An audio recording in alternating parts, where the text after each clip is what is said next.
Hello, welcome, welcome. I am excited to be live again. I think everything is started and working. Fingers crossed, knock on wood, all that jazz. Um, I am sorry that I missed the last 2 weeks. My router died and we didn't have Wi-Fi in the house and I had to order a new one and they were back ordered and it took a while. Anyway, hopefully, knock on wood, we're up and running. Everything is going smoothly. Please let me know if you can see me and hear me okay so that I know what's working. On my end, oh, hold on. Come on.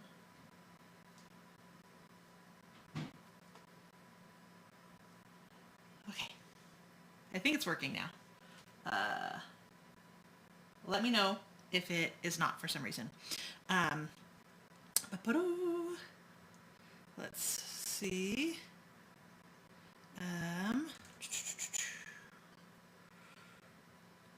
Okay.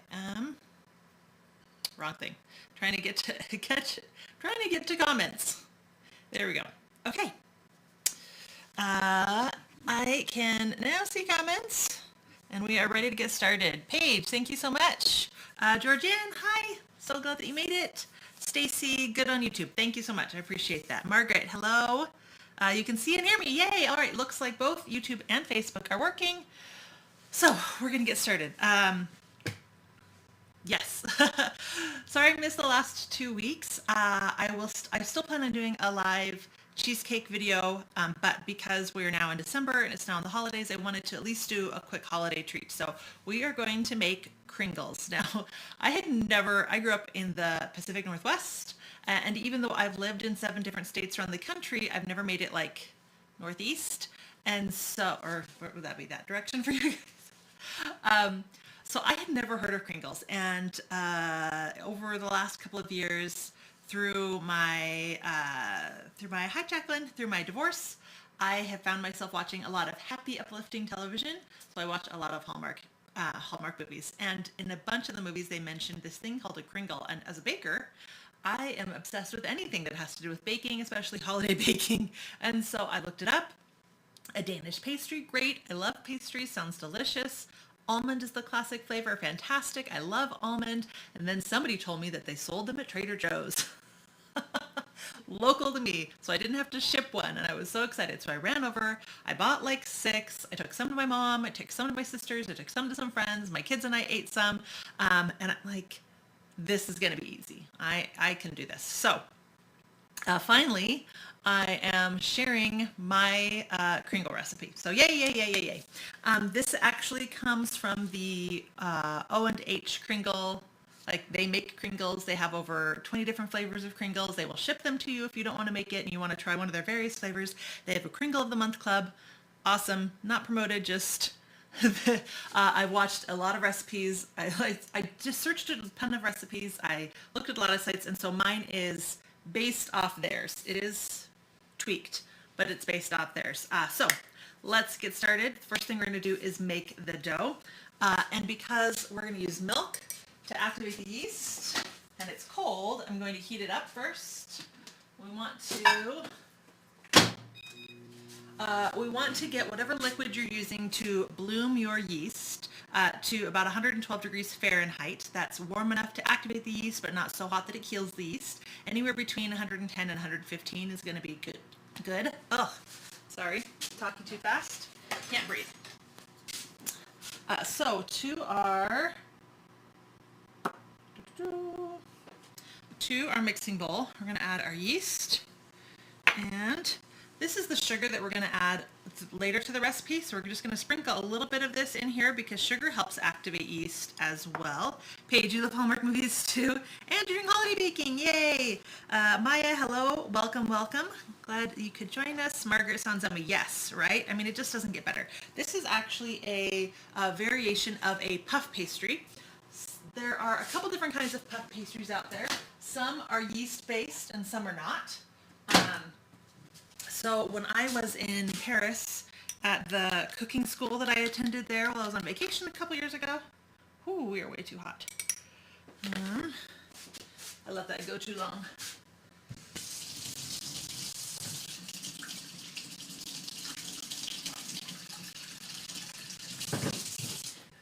if you heat up your milk too hot, try running a little bit of cold water on the outside, see if that helps. It helped a little, but it's still too hot. So I'm going to add a little bit of cold milk until, so I'm just going to pour some cold milk in there until I get to the temperature I'm looking for. So I'm going to keep my thermometer in there while I do this. That's why it's better to just not go too hot in the first place. Okay, now we're cold enough, and then I'm just going to pour the excess milk down the sink.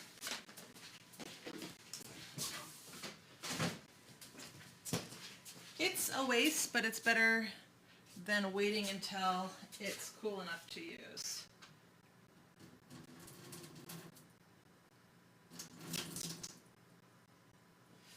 Okay. So add our perfectly temperatured milk. Give it a little mix. There we go. And we're going to let that bloom. And the yeast is going to get all puffy and foamy, and that's how we know that it's working. So we're actually going to set this aside and work on the next part of the recipe. We have a minute, so.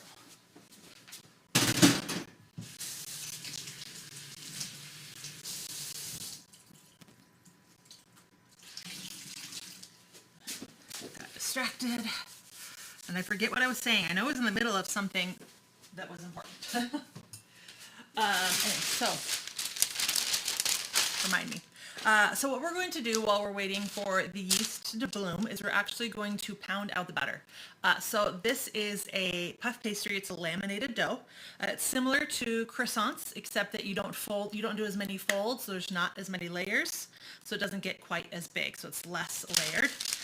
We want to get 2 8x8-inch pats of butter, and so I drew on the back of a large piece of parchment paper.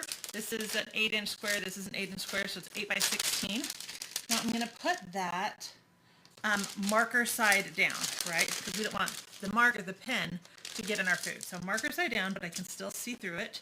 And we're going to take some cold butter and put that in here.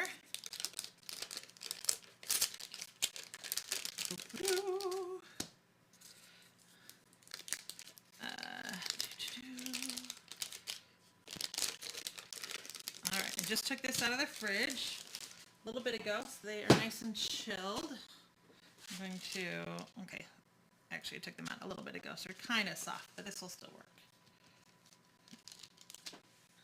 I'm going to take another piece of parchment paper and place it on top.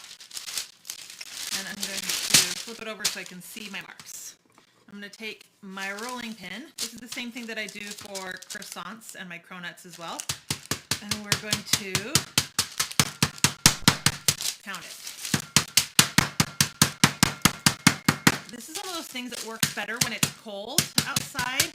I don't usually make any of these things during the summer, because when it gets warm outside, your butter gets warm too quickly because your house is warm and everything's warm. So once you've pounded a little bit, you can start using your rolling pin to actually roll it. If it doesn't get, there we go. And we want this to be even, and we want it to fill our rectangle.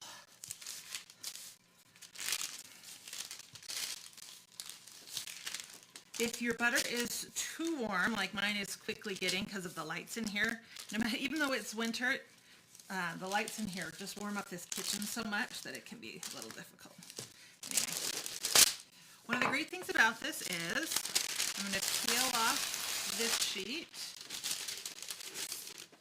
and you use a bench scraper or any tool that you have to grab that butter that's gone past the lines and like put it where you want to stretch your butter out to.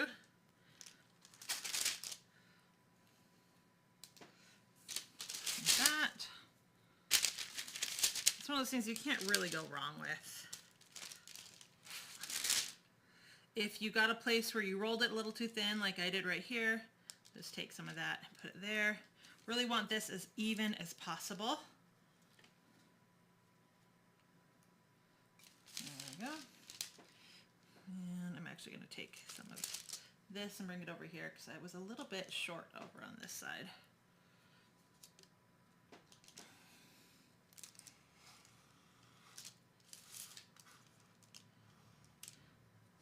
Okay.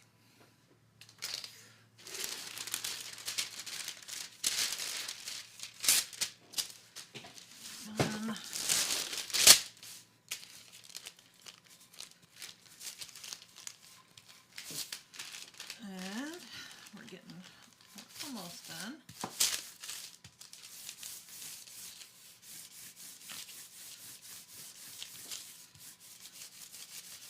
I like to deal with my hands because that's where I can kind of tell if some place is a little too thin or a little too thick. When you get to this stage, all right, and bring back my ruler.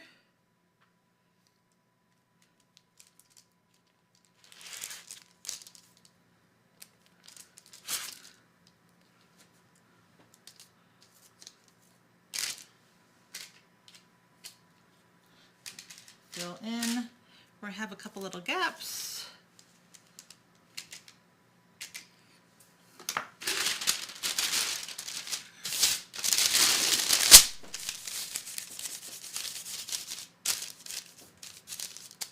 And you can even use your nails to kind of press it into place once you're getting close.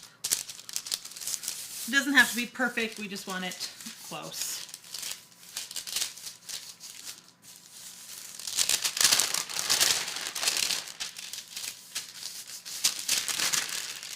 A little over that line on this side. And we're a little shy. Oh, where did that go? And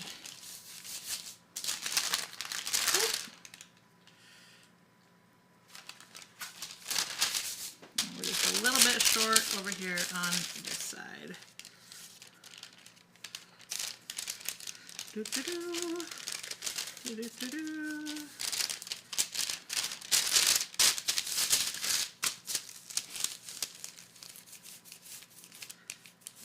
There we go. Okay, so we have our nice 8 by 16. I'm going to use that same ruler and press right in the center.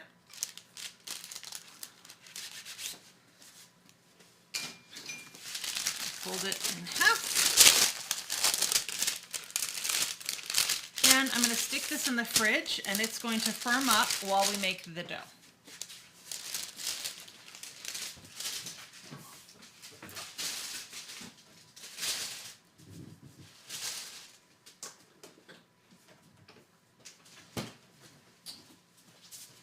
Okay, our dough is now nice, well, the yeast is nice and proofed, and we are ready to move on.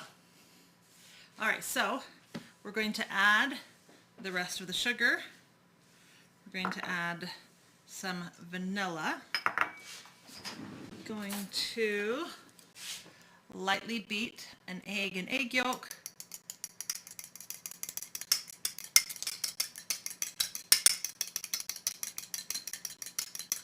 So yeast, milk, sugar, vanilla, egg,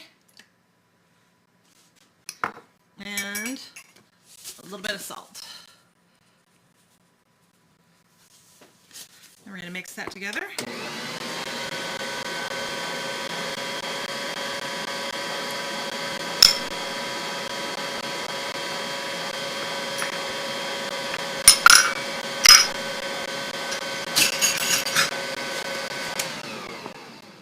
Now we're going to add about half of the flour.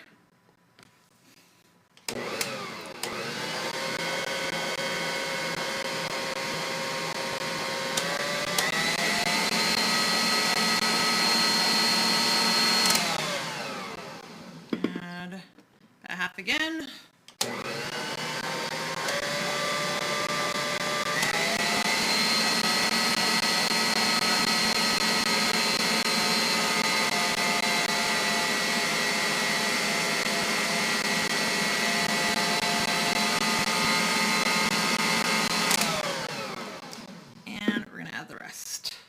Now, if you add all of the flour at once, when you turn on your mixer, it's going to kind of explode. It's going to not incorporate as smoothly. So by doing a little bit at a time, we're going to end up with a more cohesive dough.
As you beat it, the dough cleans the sides of the bowl, which is what we're looking for.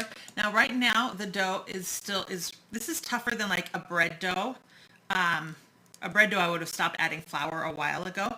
So this is a much thicker dough, but we do want to knead it until it's a little bit softer. And so we're going to keep kneading it a little bit longer.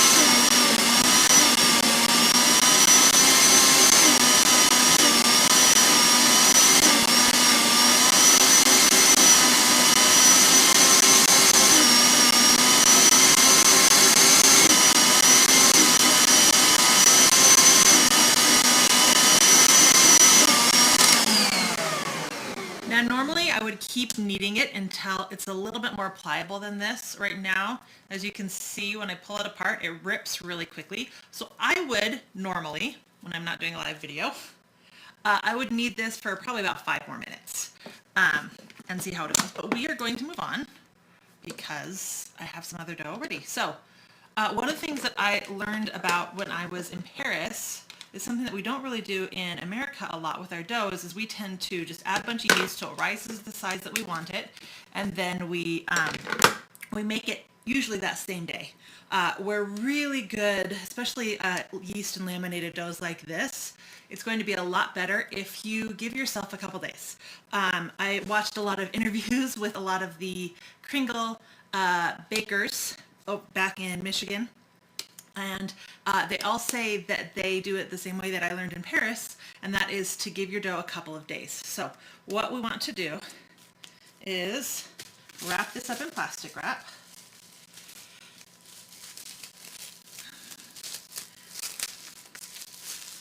And refrigerate it. So I have it wrapped in plastic wrap, and you can leave it in the refrigerator overnight. Or you want to, at least the minimum that you want to give it is 1 hour in the refrigerator. What that does is the cold from the refrigerator slows the yeast. It doesn't stop it completely, but almost, but it slows the yeast, but it still gives the dough time to relax and time for the yeast flavor to come through a little bit better. Usually this is a 3-day process. The first day is making the dough and doing the first pat of butter added in, rolled out. The second day is rolling out the second pat of butter, folding it back up again, and then the final day is rolling it out and shaping it. So as we get to those stages, I will tell you where we're at. I'm going to do it all in a day. I've already made one. It's complete. Then I made in a day. I'll show you a couple things that went wrong with it. But you can make it all in a day. I challenge you to do one like I'm doing it in a day, and then one doing the 3-day method, and see what you notice about how it affects not only the texture of the dough, but also the final flavor. So I'm going to stick this in the fridge and get the one that I finished out.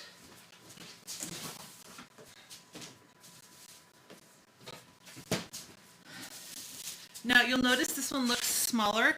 During my initial run today, I thought I doubled the batch, but I didn't quite, so I had some sizing problems with the one that I've already baked, and the one I'm going to show you now is going to be a little bit off, but I didn't have time to make a whole other batch of dough. So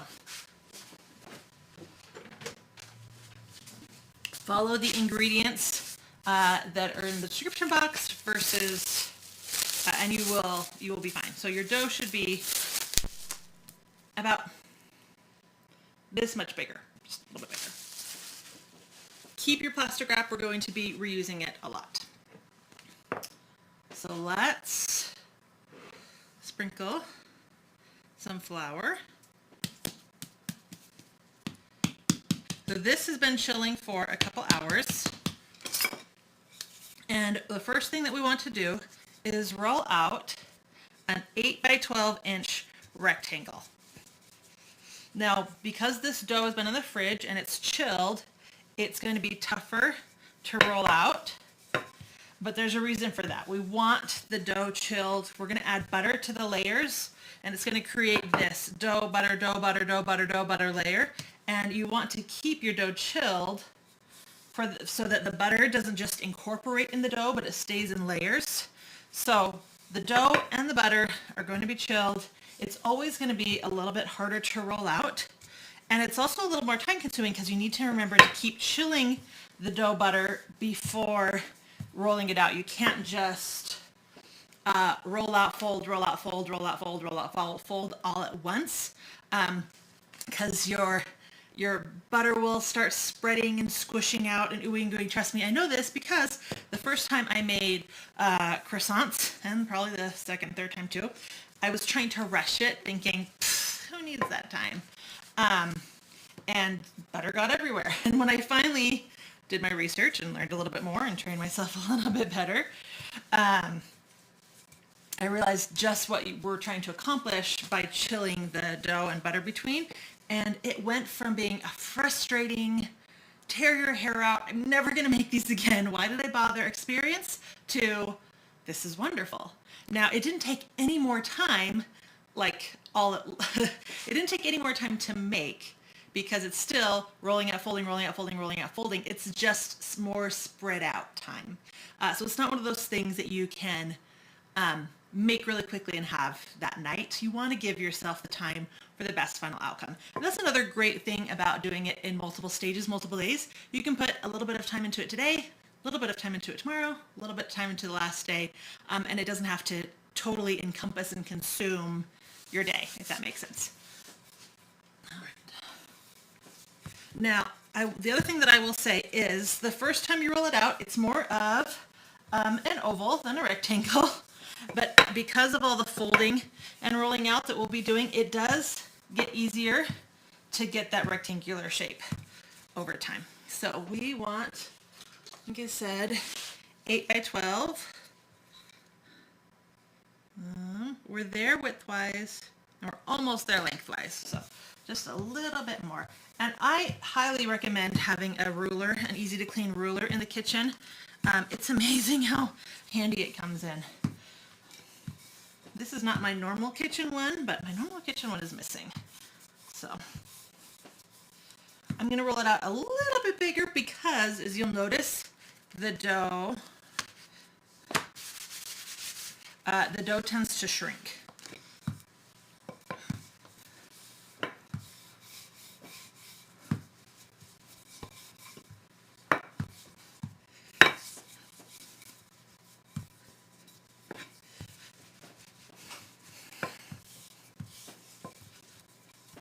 Alright, so this is a little bit bigger than I need, but by the time I go to the fridge and get out the butter and bring it back, it's probably going to shrink to the right size. The other thing you want to be aware of is, yes, we're using flour to make it so the dough doesn't stick to the counter, but we don't want excess flour in this, so always brush off the extra flour.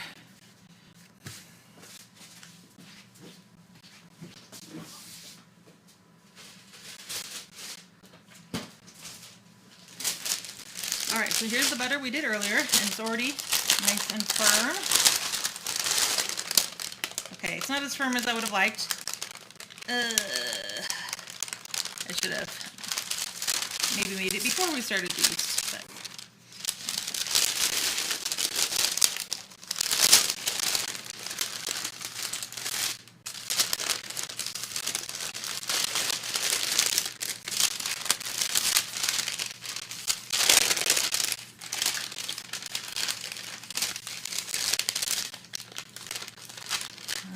peel off that parchment paper.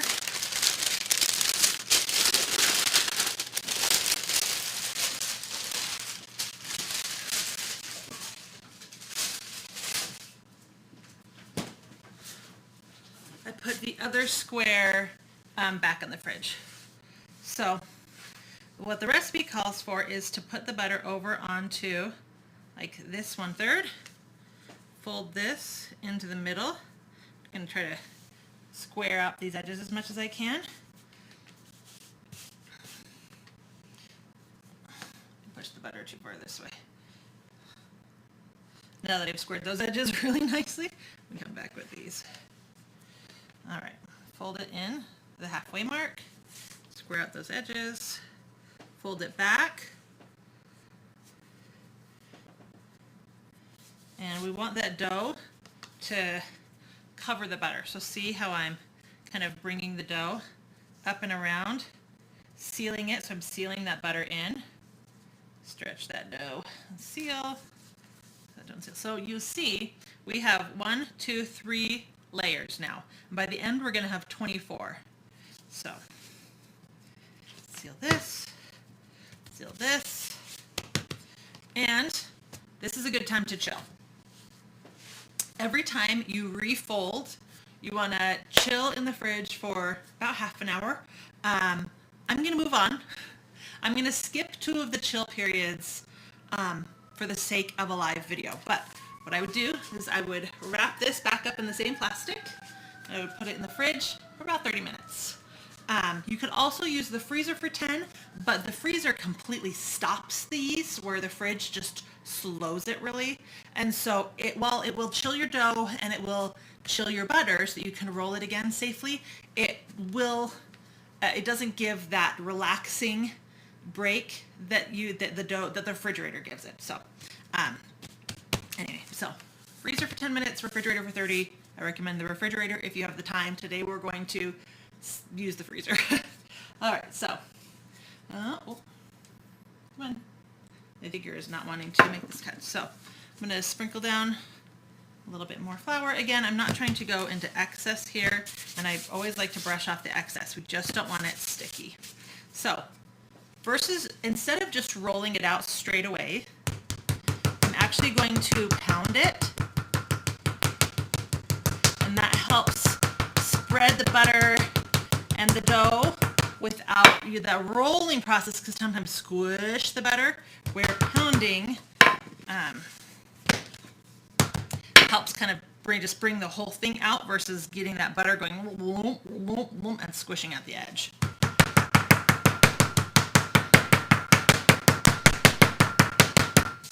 And I'm going to do this until it's about double in size from pounding. All right, and then I'm going to start rolling.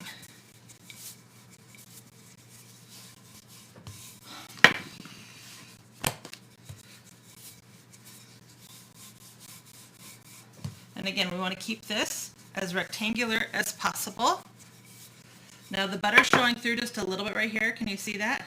That's going to get on my rolling pin, and then as I roll, it's going to just make a huge mess. So I'm going to try to be a little bit more careful. But you can see how making sure that your butter is sealed in is going to give you a better result. So this is all still day 1. We've had 2 chilling times, chilling the dough and butter initially, and then chilling after the first fold. Okay, so again, we are going to 8 inches by 12 inches. So we are long enough, we're not quite wide enough yet.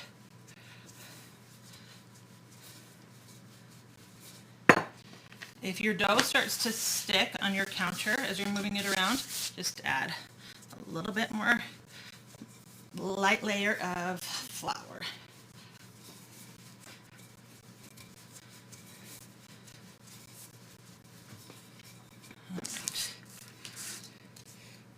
Great, we are the right size again.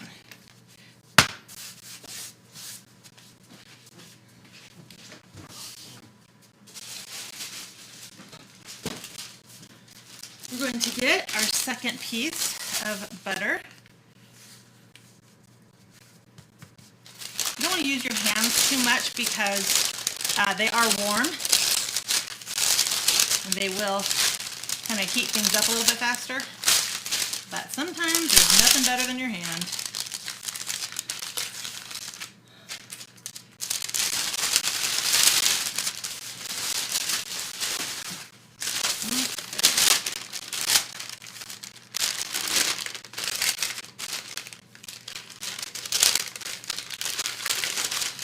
And again, peel off that parchment paper.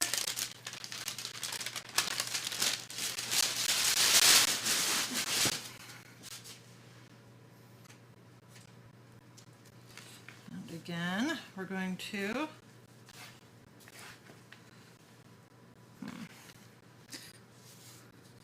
looks like we have lost some of our size since I measured it.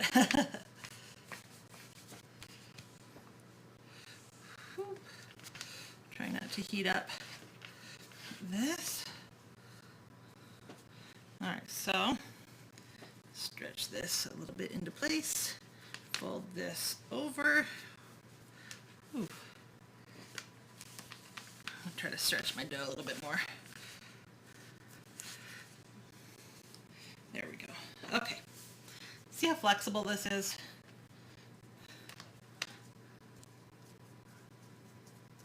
All right, so then this is the next place that I would, this is day one. Day one is done.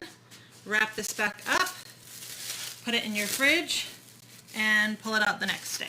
If you were trying to make this quicker, you can just do the normal 30-minute chill and then back to the next stage. Like I said, it was only going to affect the elasticity of the dough a little bit, and it affects the flavor a little bit, but the final product is going to be just fine. So I can do 2 rolls in a row. Like it's starting to get messy, I can start feeling the dough a little too soft, the butter a little too soft.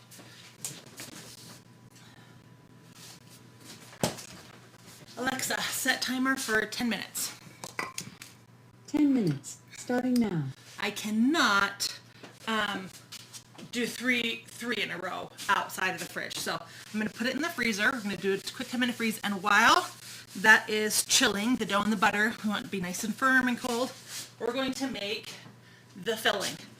So you can, there's a ton of options for filling. Today we're just going to go with the traditional classic almond.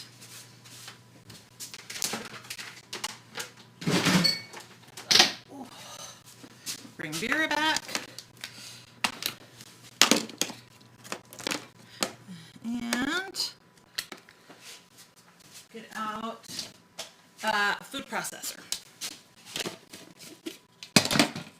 Okay.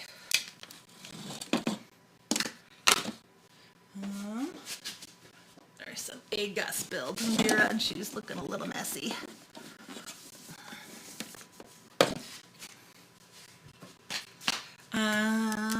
Sherry, you love Home and Family. Yes, I like all of the channels. Your mom used to knead by hand. Yeah, if you have the strength, you can knead by hand, great. My mixer is so strong, I don't need to. Hello, Merry Christmas from Baltimore. Hello, Adrian.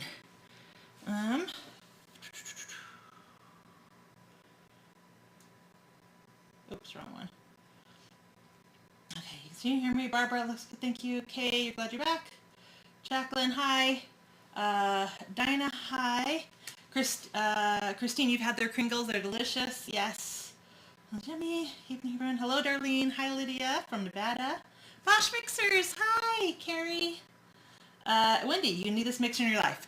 Yes, you do. I have had one my entire life. And I actually own 2 right now, and I love, love, love, love, love them. I will add a link when I'm done with my video. Okay, sorry, I was just checking to catch up really fast on comments before I moved on, because this video has so many components and my brain is going in so many directions. I wanted to just stop in it for a second. Okay, the almond filling. We are going to start, you can make this with, you can make this with almond paste, but almond paste can get expensive, and so you can make your own almond paste and then make it, or you can just use the components of almond paste and the components of this almond filling and just make it all at once. That's what I'm doing. So, almond flour, something that I always have around because I make macarons with them. So almond flour and powdered sugar. We're going to add a little salt. And we're going to mix this up.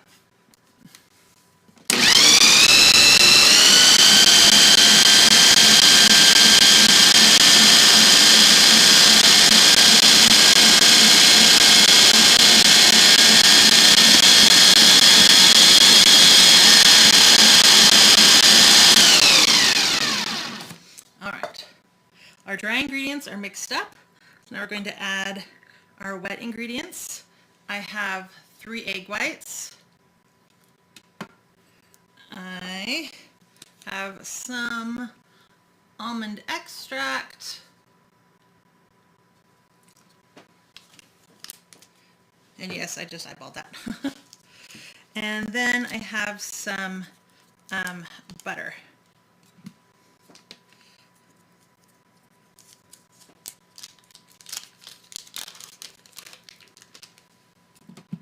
Some softened butter.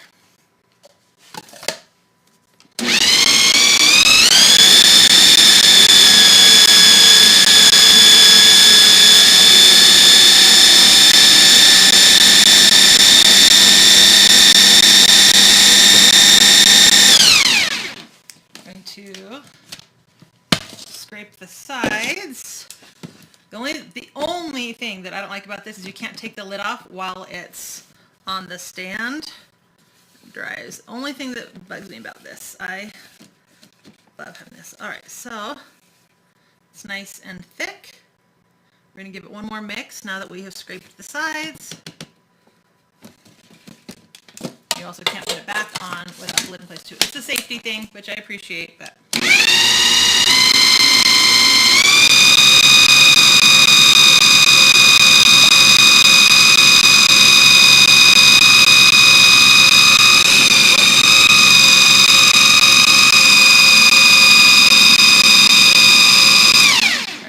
where I have the focal point on the camera so you can see the texture. All right. I'm going to suction cups. I'm going to pour this into a bag, a frosting bag. Sorry, I'm like, my brain just lost the words. Oh man, this smells so good. My mom is obsessed with almonds, and so we just grew up with almonds all the time. And it could have gone either way, right? But I also love almonds.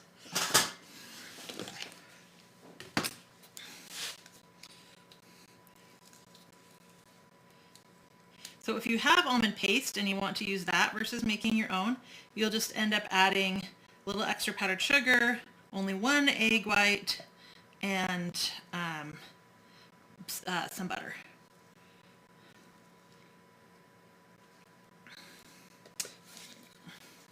You don't want to miss any of this goodness.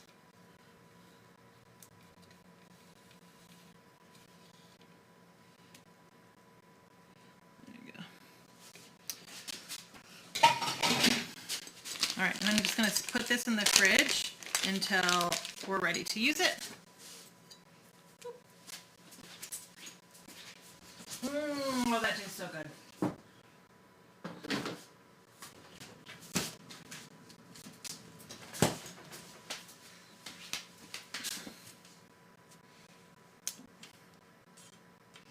Okay, we still have 3 minutes until that is ready to roll out some more. So we are going to skip ahead to the icing.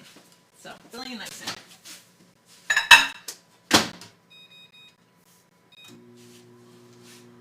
I'm just melting a tablespoon of butter, so it's not going to take very long.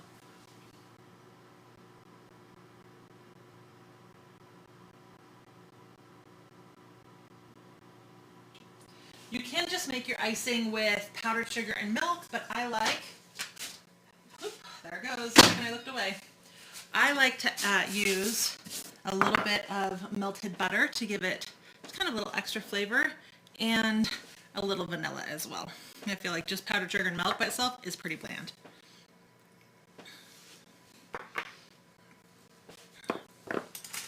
Okay.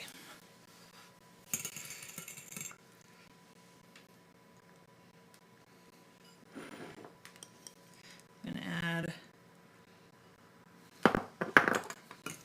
and then you just add powdered sugar until it's the consistency that you want.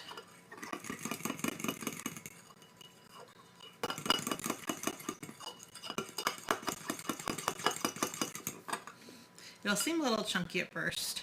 One of the ways to get around that is to sift your powdered sugar, but who has time for that?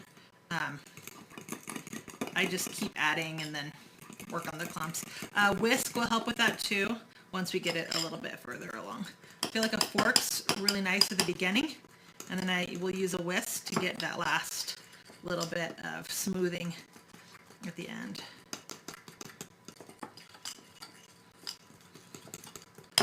All right, we want it to be easily to spread and drizzle, but I want it just a little bit.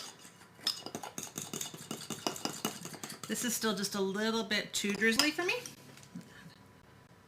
Rest.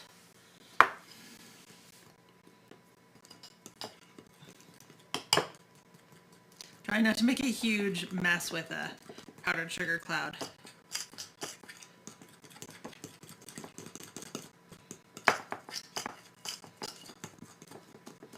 All right.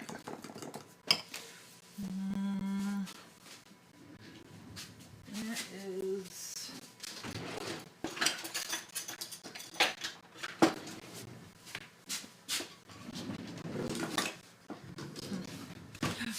the whisk I normally use is missing. Scrape all the dried stuff.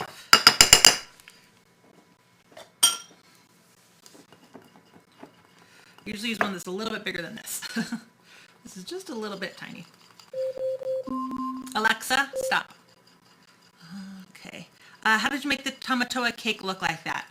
Well, it's a very long video and I go all the way through it, so I definitely recommend watching the video. It's a little bit hard to explain here, but I'm glad that you like it, Antonio. Okay. All right, so you can see, ooh, got a little dust in there. Got rid of the clumps and the bumps. It's a little bit thicker, but it's still a nice pour. So that is the filling, or the topping. All right, so filling made, topping made. I'm gonna bring our dough back out. And again, keep the plastic wrap. You will be using it again another time.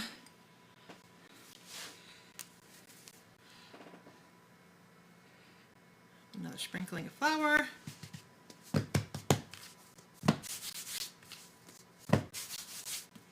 All right, we're gonna go back to our pounding.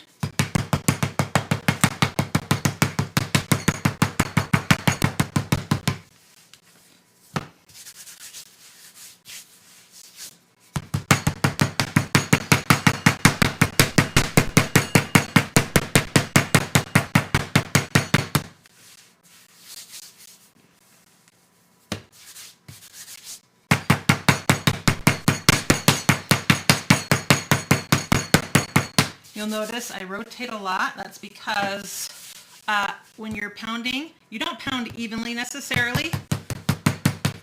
And so by rotating a lot, that just helps you keep it nice and even.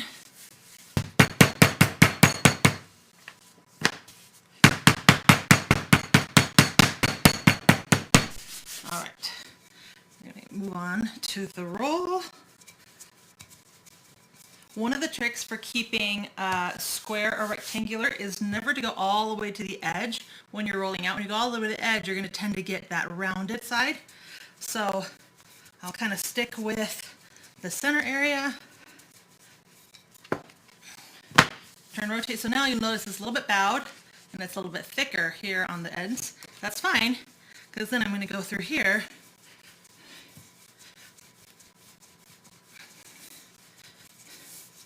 and again, I don't go past, right? I stick to the middle. Oh, why is that going out of focus? And that's always going to give us a little bit more dough here, which is going to help us keep that rectangular shape.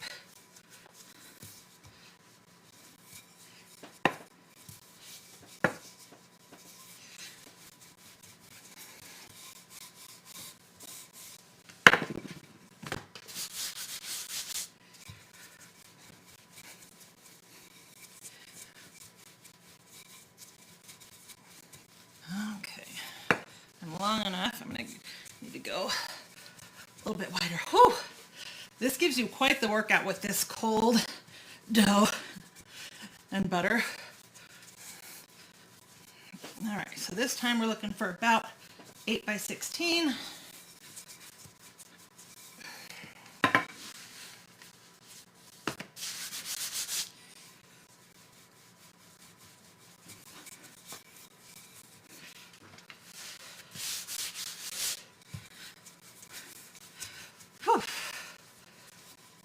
Okay, so the first time we folded into thirds, we had 3 layers. The next time we rolled it and folded into thirds again, so each of those had 3, so that's 9 layers.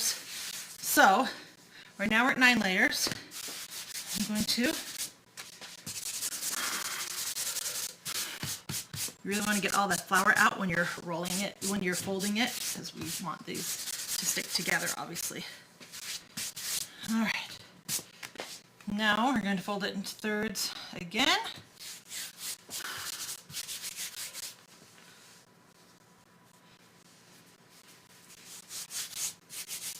All right, so now 9, 9, and 9 is 24. This is our final fold. This is, oops, wrong camera. This is the next time, this is day 2. Pretty quick, really short, just takes a moment of your day, wrap it back up in plastic, stick it back in the fridge. Everything else we do from now on is day 3 if you do the 3-day method. If you're doing the 1-day method, again, wrap it up in plastic, put it back in the fridge for 30 minutes to an hour, I would say, for those breaks. Depends on the temperature of your fridge. When you go to pull it out, if it's still really floppy and soft, obviously leave it a little bit longer. I did the freezer for 10 minutes.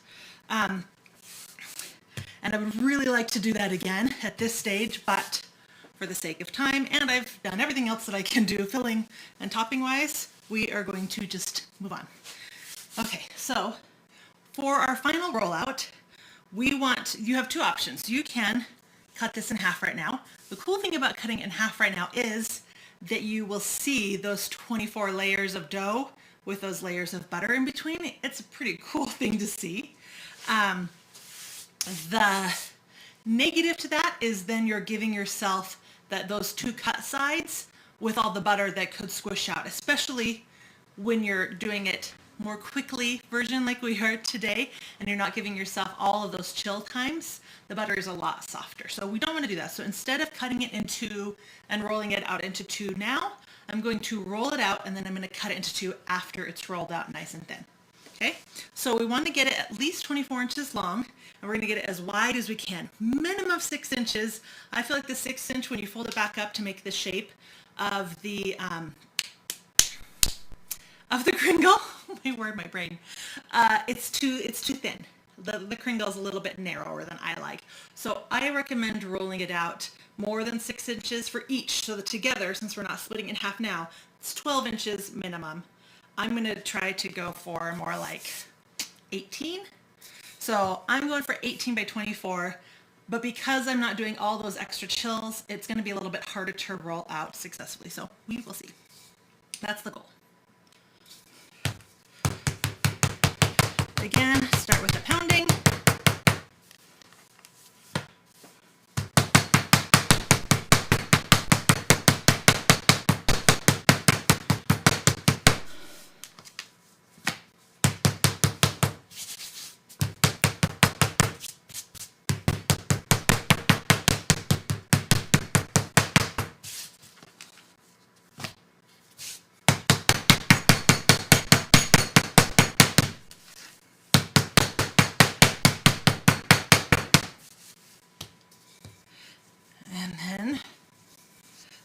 start the rollout.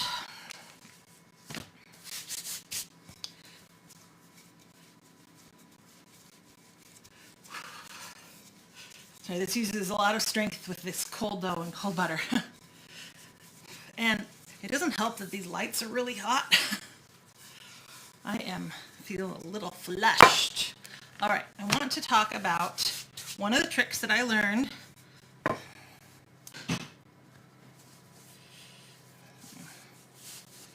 I don't like all that butter right there like that. One of the tricks that I learned in Paris in the laminated dough class that I did was a really great way to stretch out your dough. So this dough is actually a pretty strong dough. It's not just like stretching on its own, right? It's nice and strong, but gravity does help. And so one of the things that our teacher taught us is to put your dough halfway on the counter, halfway off the counter, and roll this, and then turn it, right? And then roll this, let this one wait and stretch out.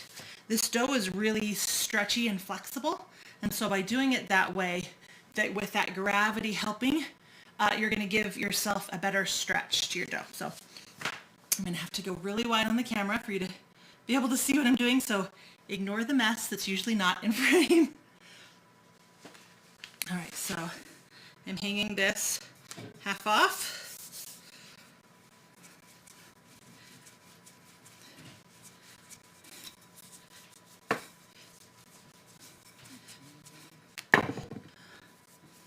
And then half off the other way.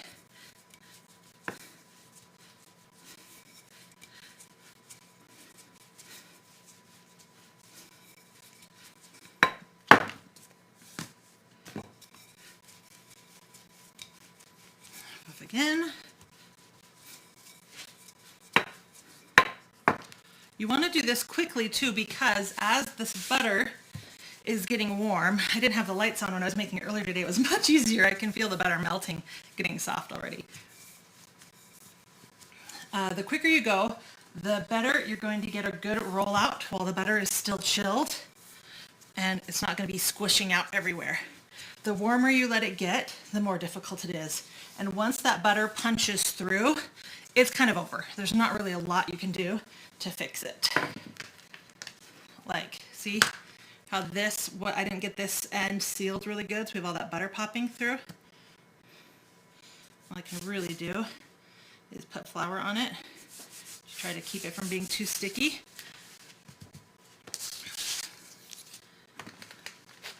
I'm going to try to scrape right there so that this isn't too sticky either. So once the butter pops through, it's just a little bit more challenging. I didn't have this problem earlier today. This is definitely a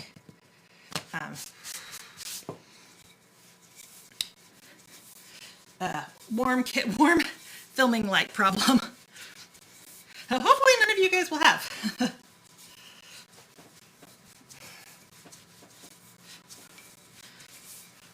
We might not get to the width that I'm wanting just because this is already giving me so much trouble.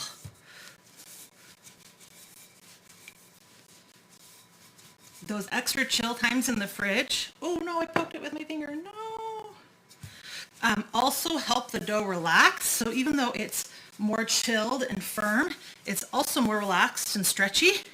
And so rolling it out is easier for a couple of reasons. A big thing of butter on my rolling pin now. All right, I'm gonna go back to the edge, getting the length. How long did it take to make the tamatoa cake? I spent about 7 days making that. I made the stand, the legs, and all that took like 2 days. Then baking all the cakes took a day.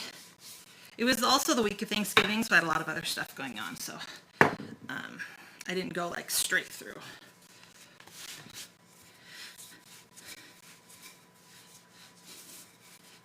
But yeah, that cake took me a week.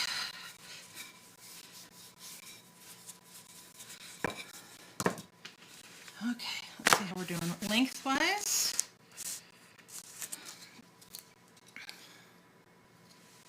All right, we're at 16. We want to get to 24. And width-wise, we are 7.5. We need to get to a minimum of 12, but I like it a little wider. Again, if you are making sure you're giving yourself those good chill times, you're going to have a much better outcome of getting it rolled thin enough. It will still taste fine if you don't get it rolled thin enough. It will just be a little bit fatter than like thin and wide, like the ones that you're used to seeing.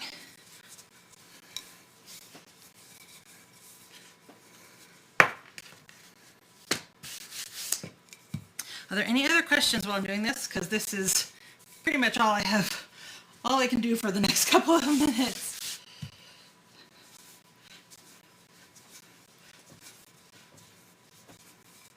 Whew.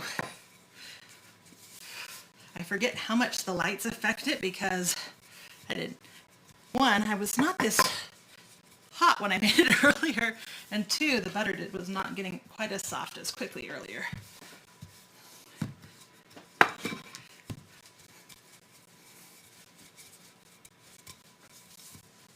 All right, I'm going to do the over the edge stretch again.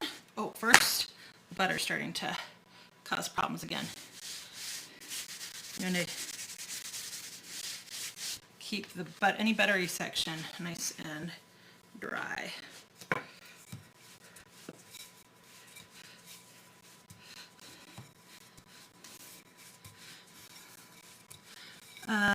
Janet, hello. Welcome, welcome.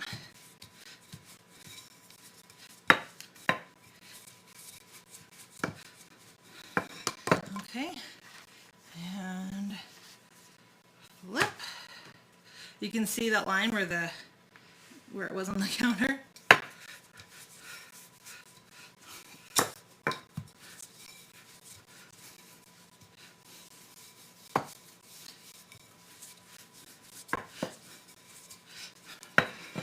Okay, I love this trick that my Paris teacher taught me to get that dough stretched out. All right, we are now at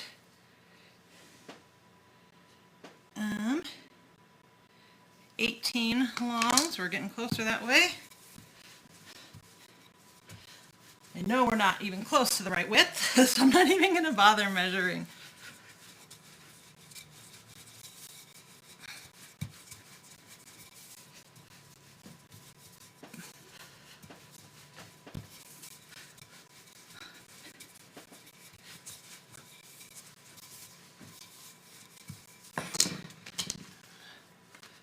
Flip it again. Add flour to where my butter's coming out. Again, I rotate a lot so that I'm getting a more even rollout.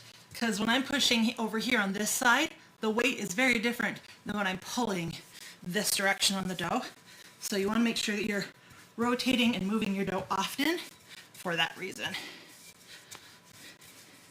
This is when I really wish I had one of those nice expensive sheeters that I could just run this through like they do at the professional bakeries.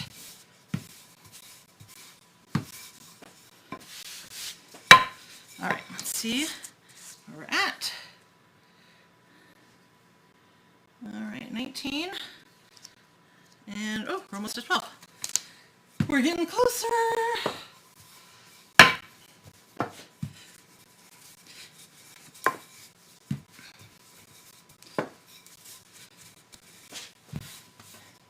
Again, my goal is 18 by 24, right? But at some point we're just going to stop and I'm going to move on.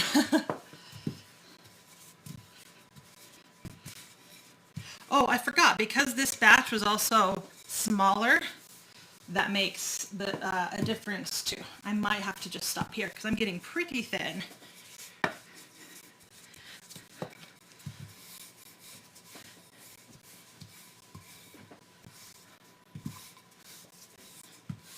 Okay.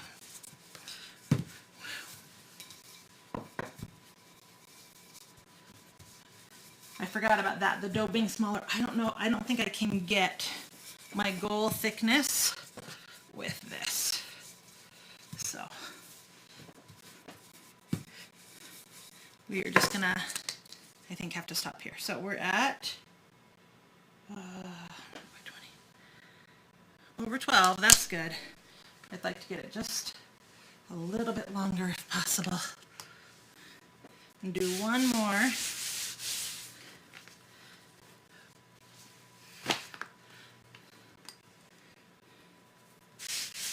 Hanging counter rollout.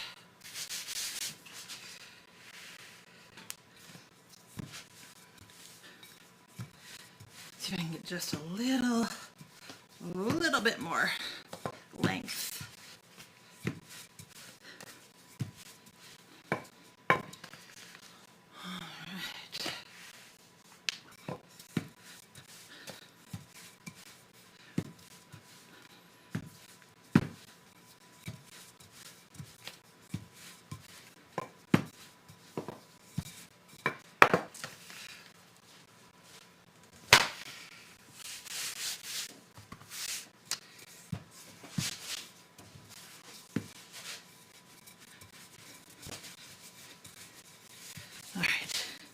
Get it back into a nice rectangular shape, and then I'm gonna call it good so that we can move on.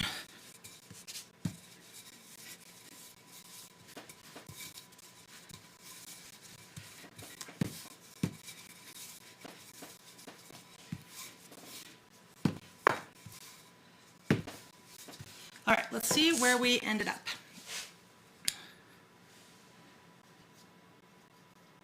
Well, we got to 22 by 14, so not bad. Again, if I had gotten the dough measurements right, we would have had no problem. Hold on. Oh no. All right. So, first thing, I'm going to move this up a little bit.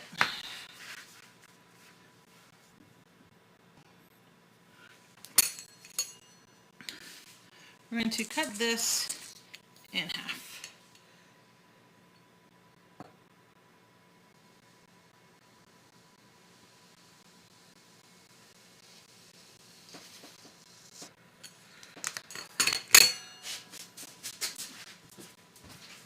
We're going to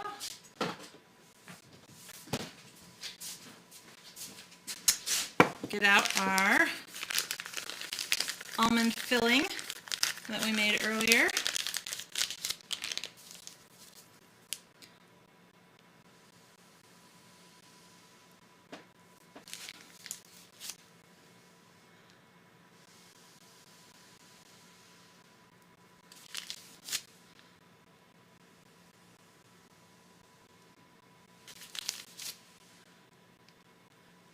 And you'll use the entire amount. Just try to keep them as even as possible. Now you want it directly in the center of each strip. Now we're going to take an egg wash, which is 1 egg and a tablespoon of water. I'm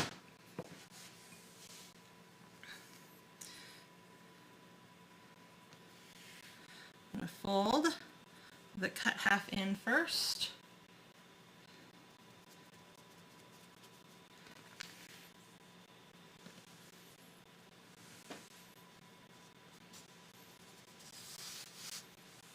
We're going to take our egg wash and brush it along the outside edges. We really want to make sure this sticks. You could just use water, but we're going to use the egg wash on the top anyway, so you have to have one anyway, so you might as well just do this. Jacqueline, we are making Kringles. Fold that over. Oh, rid of all that extra flour. And we want to press that down. I want to make sure that almond filling goes edge to edge.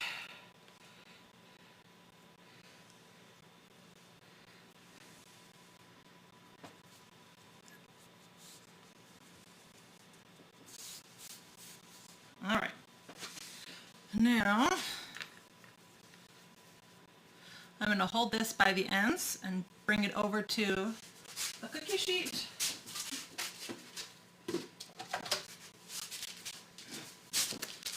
First cookie sheet. Second cookie sheet.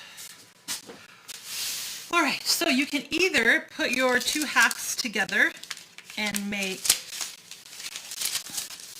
like half and half and make one giant one, or more traditionally, obviously,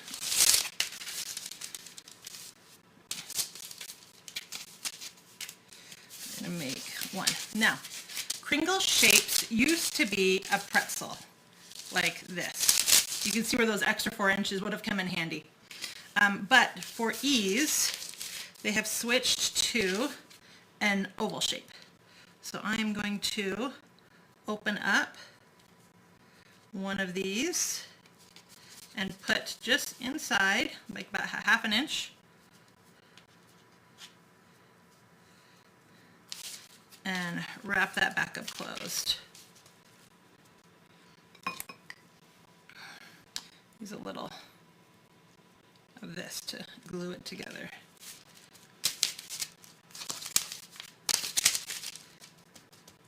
So that extra 4 inches would have given us just a little bit more shape, and the extra width would have made this just a little bit wider. So you can see where the difference is, right? Just stretch this a little bit. And then we're going to cover this, and you want to let it get a little poofy, rise just slightly, about 30 minutes to an hour.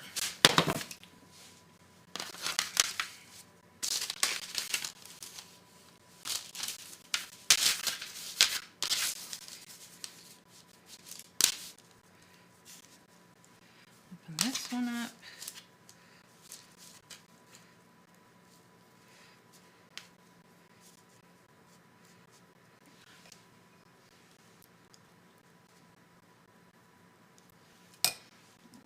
Close this back up. Give myself a little bit of stretch over here.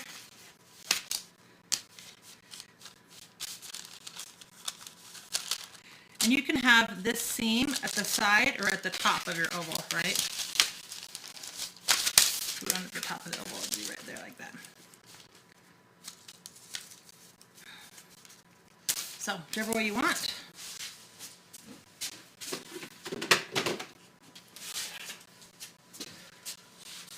Now you're going to cook this at 350 degrees for 20 to 25 minutes. So the one that I made earlier today,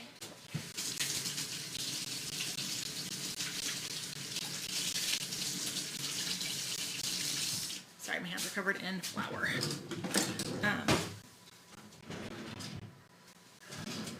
The one that I made earlier today is when I realized that I used the wrong version of my recipe and I had made it too small.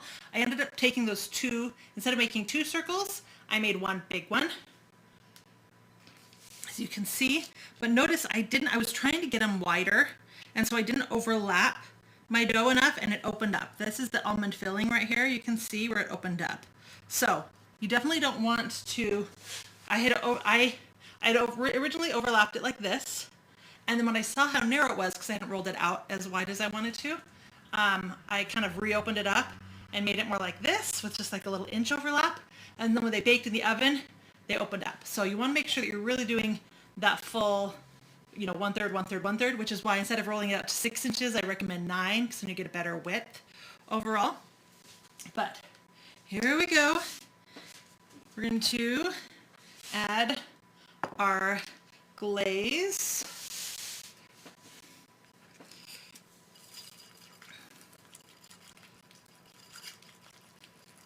Now, you have a couple options for the glaze. You can drizzle it on, right, like this, and get just a little bit of glaze, or you can do more of like a thick pour and spread it around. It's kind of your choice.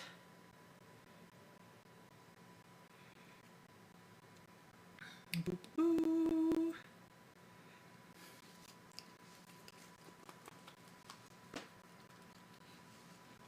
if you go onto YouTube, and if you're already on YouTube, you're already here, but if you go onto YouTube and search for Kringles, you'll find a lot of videos from like featuring the bakeries that make this, and they actually like scoop it up. They have a big bucket of glaze. They scoop it up with their hands and rub it around the top, and then they use like a spatula type thing to spread it. Anyway.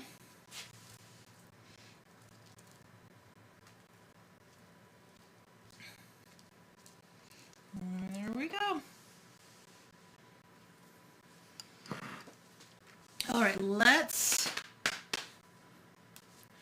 oops, wrong camera. That's it, that's the Kringle. So, I talked about how to make this a 3-day version and the benefits of doing it that way, but I also showed you how to make it in 1 day. Obviously, the corners that I cut for the live video, I don't recommend doing in real life. Between all of the folds and rolls, I recommend chilling in the refrigerator 30 minutes to an hour. It's not a big deal if you get busy and you don't get back right away, right? Once you wrap them and chill them, you can chill them for longer, just not shorter, right? If that makes sense. All right, let's get a knife.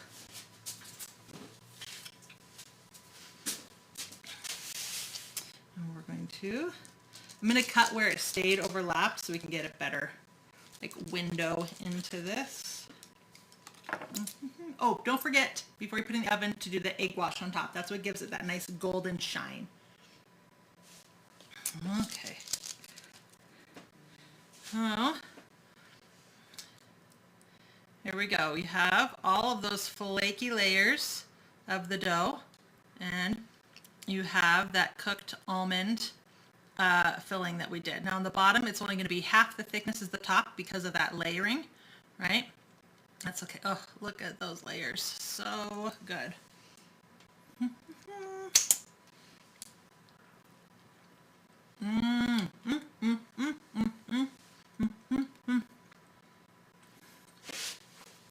It's definitely a little bit thicker. Again, I knew I needed to roll it out more. I did roll out this batch thinner, so once those are baked, I'll be able to compare them. But seriously, so good. You guys, this is amazing. When you go to Trader Joe's and you get them, they've been frozen, right, and thawed. And while they're still delicious, they lose something.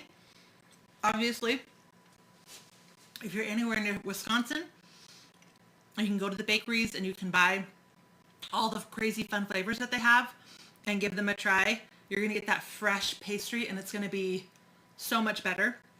Or you can make them yourself and oh, divine. Seriously. I honestly, I make up recipes in my mind first and then I give them a try. This is my first time with it being this good because of the adjustments that I've made to the recipe. This is seriously perfection. I knew it would be. I knew this final batch would be perfection. So good.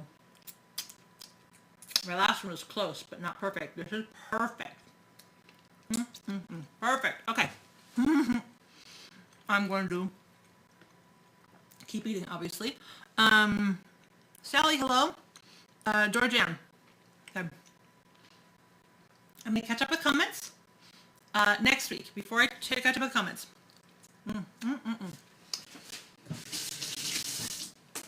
Next week, I would like to know what you'd like to see. Do you want to do the cheesecake that we didn't do 2 weeks ago? You know, because life. If you do want cheesecake, do you want the lemon meringue pie, eggnog, or butterbeer? Another option, great, I had 3 options to give you guys, and now of course I can't remember any of that. Let's see, we were talking about cheesecake. Oh, do you want to go back and do the Disney recipes that we had talked about? The Cheshire Cattails, which is basically this same recipe, but with pastry cream and chocolate chips in the filling and that's shaped differently. or the laminated dough cinnamon roll, Mickey ear cinnamon rolls. Or I had one more that was like crisp, super Christmassy. I'm trying to remember what it was. Super Christmassy.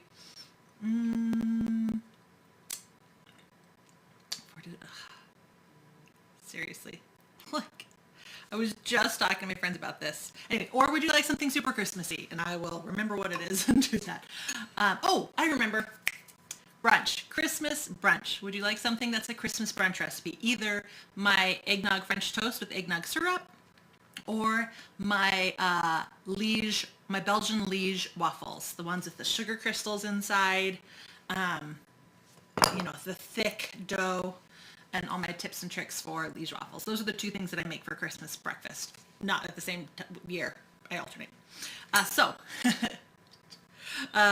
Cheesecake, Disney recipes, or Christmas brunch breakfast recipes. Let me know what you want to see. Okay, now I'm going to catch up on comments.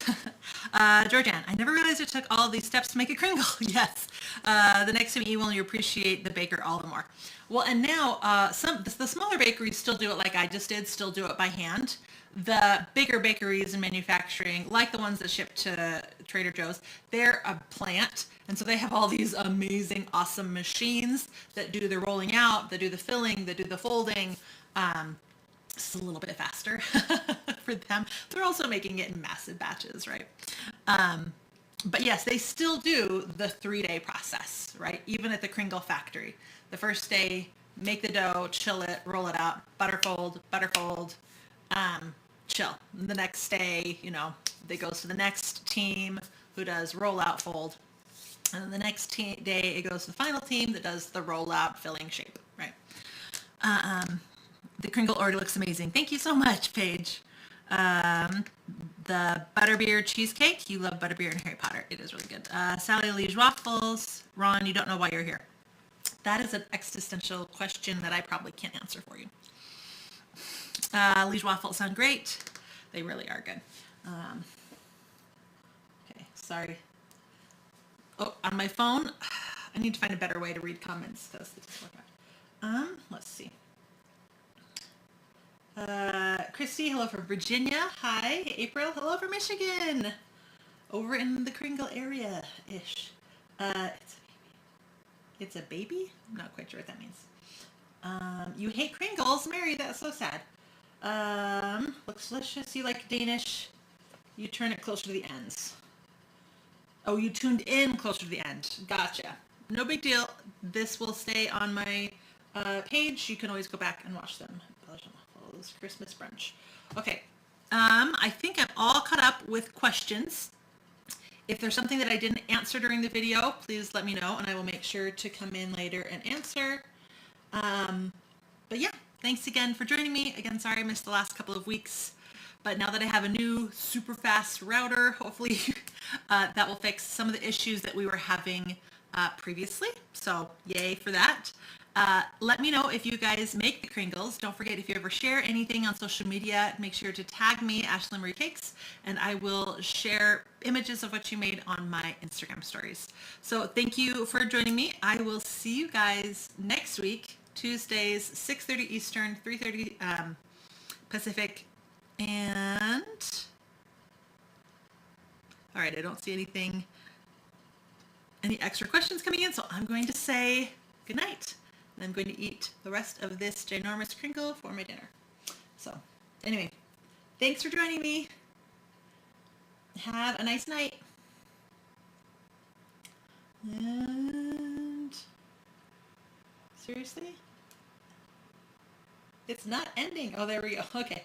And other one.